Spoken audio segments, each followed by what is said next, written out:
તો અંબાજીમાં ખાતરના નામે ઉઘાડી લૂંટનો પર્દાફાશ થયો છે। પોલીસે ખાતરનું ગેરકાયદે ગોડાઉન ઝડપી પાડ્યું છે।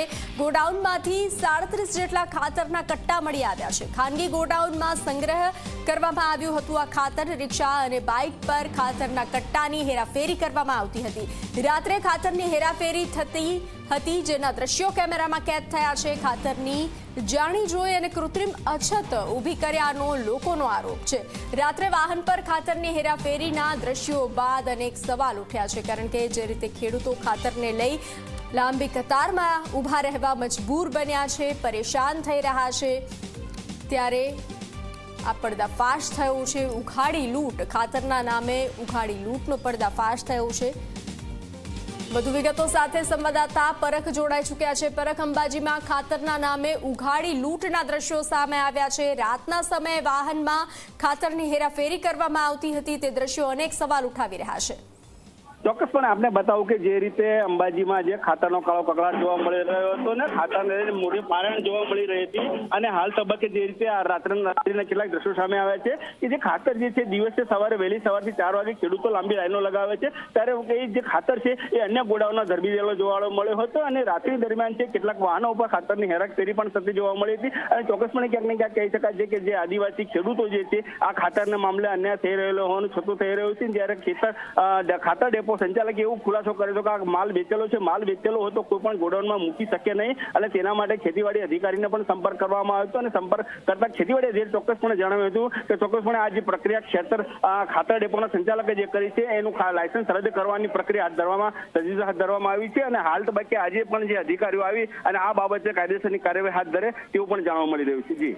જી પરખ, જાણકારી સાથે જોડાવા બદલ આભાર।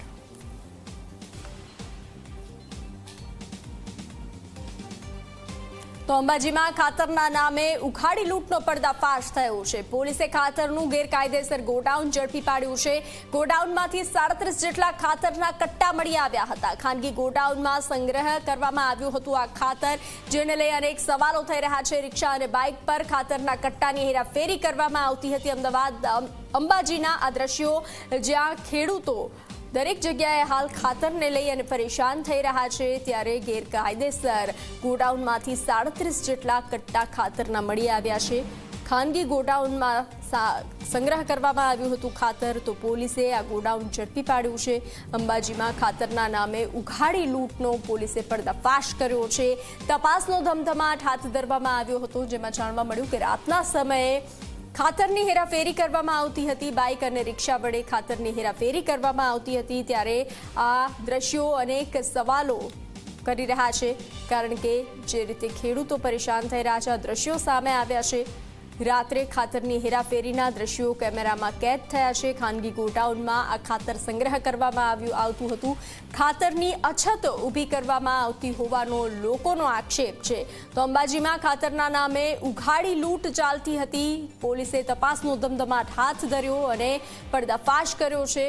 પોલીસે ખાતરનું ગેરકાયદેસર ગોડાઉન ઝડપી પાડ્યું છે। ગોડાઉનમાંથી 37 જેટલા ખાતરના કટ્ટા મળી આવ્યા હતા। ખાનગી ગોડાઉનમાં ખાતરનો સંગ્રહ કરવામાં આવ્યો હતો। રિક્ષા અને બાઇક પર ખાતરના કટ્ટાની હેરાફેરી કરવામાં આવતી હતી। રાત્રે ખાતરની હેરાફેરીના દ્રશ્યો કેમેરામાં કેદ થયા છે। ખાતરની જાણી જોઈ અને કૃત્રિમ અછત ઊભી કર્યાનો લોકો આરોપ લગાવી રહ્યા છે। રાત્રે વાહન પર ખાતરની હેરાફેરીના દ્રશ્યો કેમેરામાં કેદ થયા છે, જેને લઈ લોકો સવાલ ઉઠાવી રહ્યા છે।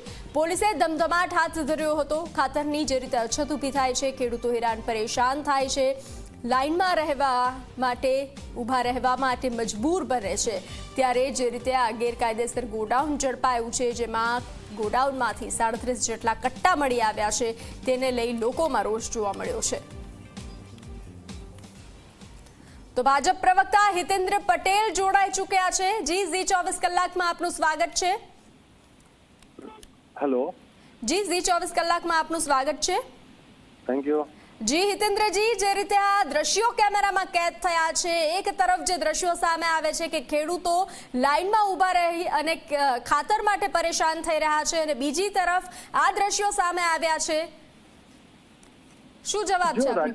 રાજ્યમાં ખાતરના માટે રાજ્યના ગુણવત્તા નિયંત્રણ અને ફર્ટિલાઇઝર વિભાગ ખૂબ કડક કામગીરી કરી રહી છે। બંને જીતુભાઈ વાઘાણી સાહેબે આ વિભાગને કડક સૂચના આપી છે કે ક્યાંય પણ દરેક સેન્ટર પર પૂરતા પ્રમાણમાં જથ્થો મળે અને ખેડૂતોને સમયસર ખાતર મળે. કેટલાક લોકો આવી પ્રવૃત્તિ કરતા માલુમ પડતા કૃષિ વિભાગે એના ઉપર પણ કડક કાર્યવાહી કરી છે. એના ભાગરૂપે જ અહીંયા રાજ્યની પોલીસે આવા પ્રકારની કોઈ શંકાસ્પદ હલચલ માલુમ પડતા એ લોકોનો પીછો કરી અને પહોંચ્યા છે. પરંતુ એક ગોડાઉન છે એ કોઈ ખેતરમાં મળે છે. એટલે જ્યારે વધારે ડિટેલ માહિતી આવે ત્યારે ખબર પડે કે ડેપો ઉપરથી કોઈ ખેડૂત પોતાના ઉપયોગ માટે, કારણ કે એનો જથ્થો 37 છે, તો કોઈ મોટા ખેડૂત હોય અને એને જરૂર હોય તો એ એની જરૂરિયાત પ્રમાણે કોઈ ઊભું હોય અને લઈને આવતા હોય એવું પણ બની શકે. અને આપ કહો છો એ પ્રમાણે ક્યાંય ખોટું હોય પણ એવું પણ માલુમ પડી શકે. જી, આપ જોડાયેલા રહેશો હિતેન્દ્રજી. આપની સાથે પાર્થિવરાજ કઠવાડિયા જોડાઈ ચૂક્યા છે કોંગ્રેસમાંથી. જે આ દ્રશ્યો સામે આવ્યા છે અને હિતેન્દ્રભાઈએ જે જવાબ આપ્યો છે તેને લઈ અને પાર્થિવભાઈ આપ શું કહેશો?